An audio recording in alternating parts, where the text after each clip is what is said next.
شايف البنت اللي هناك دي يابا اللي ماشية مع عمها؟ هموت واتجوزها. شد حيلك انت واحنا نجوزها لك.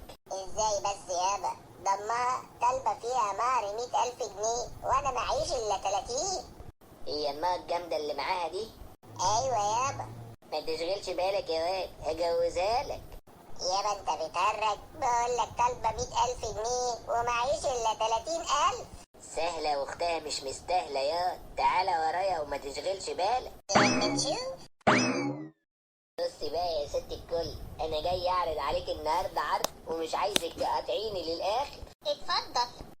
احنا جايين نطلب ايد بنتك لابننا وهنديها مهر 10,000 جنيه.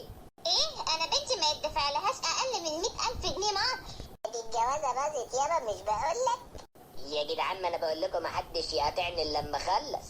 هو في بعد اللي انت قلته ده كلام؟ طبعا في احلى كلام. احنا قلنا هنطلب ايد بنتك لابننا وهنديها 10,000 جنيه مهر، وهطلب انا ايدك وهديكي كمان 10,000 جنيه مهر. يا لهوي فاجئتني، بس كده كتير. يا ابن اللعيبة، عملتها ازاي دي يابا؟ مش بقول لك سهلة واختها مش مستاهلة؟ بس كده احنا هندفع 20,000 جنيه يابا، فاضل 10,000.